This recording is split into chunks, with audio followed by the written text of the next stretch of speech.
As a Bulls fan, this offseason was a very huge one for me because we made some moves that are obviously going to push us in the direction of trying to compete in an ever more competitive Eastern Conference. But now that we are here with the offseason moves being done and finalized, it's time to talk about what certain players can do on this team moving forward. And obviously, as you can see from the title, we're going to start things off with the one and only Zach Lavine. As over the last couple of seasons, Lavine has been one of the best scorers in the league, but didn't really get enough recognition for his ability, as he's never made an All-NBA team because we've been losers, which is to be expected. But he hasn't even been an All-Star until last season when everything changed and he finally made the All-Star team for the first time in his career. And if he can keep up this level of consistency offensively, it can become a pattern for many years to come. But at the end of the day, you don't play the game to get All-Star appearances or All-NBAs, you play the game to win. And in order for the Bulls to maximize the window of winning as much as possible, to keep Zach Lavine as he is about to enter his contract year,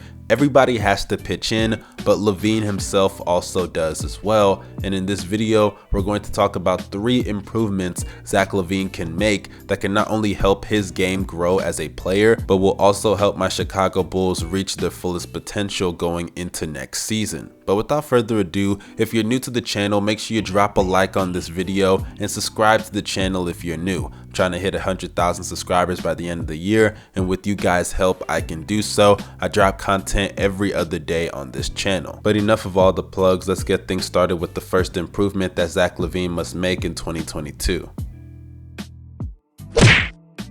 Now, defense has been an issue for Zach Lavine essentially throughout his entire career. He's never been that great of a defender on the ball or off the ball, but this past year he definitely did make strides as an on-ball defender. I would say his on-ball defense is relatively just short of average. I wouldn't go as far as to say he's a liability, as some people say, because if you're just saying that, you're just looking at defensive stats, you're not watching the actual game. Because though Lavine definitely has room to improve, that's why I have this spot on this list, but to say he is a liability is far from the truth. For starters, he's not that good of a defender, and he may never be that good of a defender to be able to consistently guard the best guards on the opposing team every single night. I mean, when you have that much of a load offensively, you shouldn't be tasked with doing that every single game, especially if that's not something that you specialize in. He's not a two-way guy like a Kawhi Leonard or a Paul George, so to force him to have to guard the guys like Kyrie Irving, the James Hardens on every single night because Kobe White sucks in his backcourt,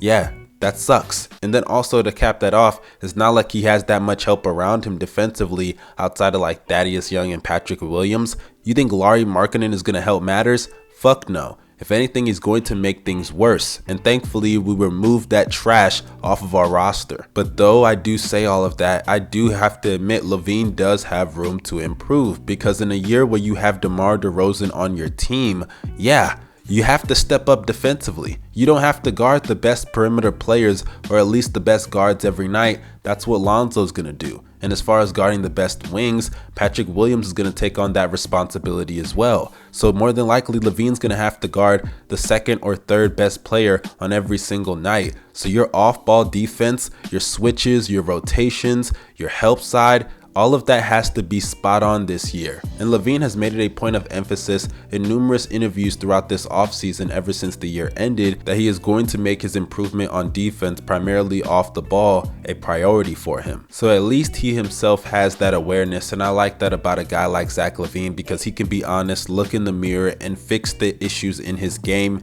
not only for the betterment of himself as a player, but for the betterment of the Bulls' success going forward. When you're a scorer of high volume, being a playmaker is almost a necessity nowadays to fully maximize the players around you, because you can get yours in the isolation game, but if you're not creating opportunities for your teammates, whether on or off the ball, then what good really is that? Because isolation ball can only get you so far. And I'm not here saying that Lavine is just ISO and he just dribbles the air out of the ball every single possession, but getting teammates involved is something that I would like to see him do next season a lot more. Because for starters, he doesn't have to be the primary playmaker, as you have a passer in Lonzo Ball who's one of the best playmakers, at least in transition. His half-court playmaking is a little bit suspect at times, but that's why you get a guy like DeMar DeRozan, who's proven over the last couple of seasons in particular that he's one of the best playmakers in the half-court in the NBA. So with less responsibilities for Zach Lavine, I expect less turnovers, especially in the clutch, because there were so many times in the clutch last year where Lavine would turn the ball over, whether rolling it on his foot, or the worst one of all, whenever he's presented with the double team and he can't pass out of it. Next year, with options like Lonzo Ball who can spot up, DeMar DeRozan who can handle the ball, so maybe Lavine could just play more off ball in those situations, I definitely expect Lavine to improve as a playmaker, especially now that you also have a stretch big. I mean, Vooch is actually a legitimate stretch 5. I mean, you don't really see guys like that in the NBA nowadays. I'm sure you have your Brook Lopez's and Miles Turners, but those are still below average three-point shooters that if I leave open at the three-point line, it's not a do or die situation because they're still below average three-point shooters. But a guy like Vucevic who shot 40% from 3 last year, yeah, that's a legitimate stretch 5. So even if Lavine is the ball handler, I would like to see some pick and pop action with him and Vucevic, because Lonzo Ball in the pick and roll, I will admit he isn't the best, as due to the fact that he's not that aggressive. Defenses just don't respect him as a scorer, so it's hard for him to manipulate the defense in the half court. Hence, if you only have DeMar DeRozan who can consistently play make in the half court,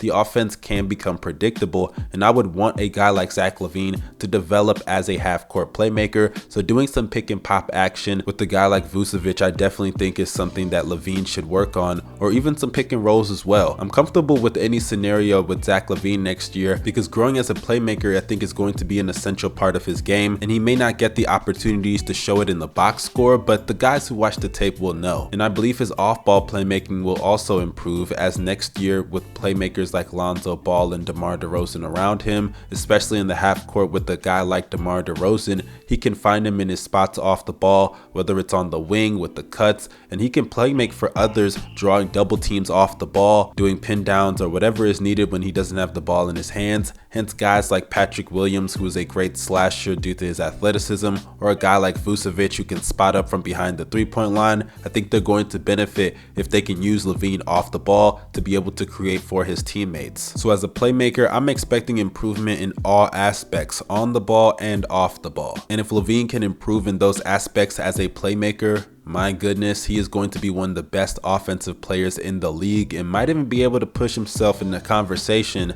that I'm not going to talk about right now. But you know, if you're a Bulls fan, you know what I'm saying, you feel me? Now, leadership is something that I believe does matter in the NBA. Now, before everybody says, oh, here you go, Mustard, with your Mike Krzyzewski words, calm down. I'm not going to sit here and drive the word work ethic down your throats. And please, that's no shot at Krzyzewski, you know, it's just funny to me. But regardless, my point is, when it comes down to leadership, Lavine has never really been put in a position to be the leader on the team, in my opinion. We've never had real expectations of being a legitimate playoff team. We've had hopes to be a playoff team, but never really those expectations. I think people just look at Lavine more so as the best player on the team rather than the leader on the team. And I think the reason for that is because when you don't have high expectations, what are you expected to lead this team to? I mean, what, a lottery pick? We didn't even get to be able to get that because we traded our lottery pick for Nikola Vucevic. So if you're Zach Lavine, looking at the team that you have right now, young guys like Patrick Williams and Kobe White still on the roster, as well as veterans coming in like Alex Caruso and DeMar DeRozan, another young guy in Lonzo Ball, this is your team, because not only are you a long tenured player compared to a lot of other guys on the roster, but you are without a doubt the best player on the team. And I know that there are special circumstances where the best player may not be the leader on the team, but in a lot of those cases, it was usually somebody joining someone else's team. In this situation, people came to join you, so you need to lead them accordingly, whether it's by picking guys up after losses, leading by example, taking accountability, doing all the little things that sometimes we don't see. And when I put this here as an improvement, I'm not saying that Lavine has not been able to do something similar in the past, as obviously he's been the best player, so I assume he's had somewhat of a leadership role on this team for at least the last couple of years. But when you're talking about leading a team that actually has expectations to make the postseason, that's an entirely different situation, and I believe Lavine can and will rise to the occasion and not fold like some other guys did, aka Kyrie Irving. You know, I'm just saying.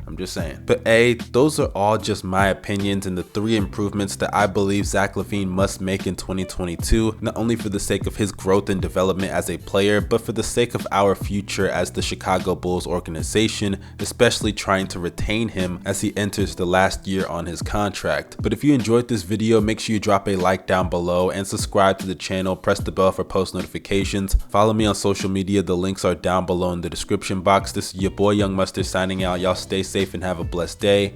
Peace.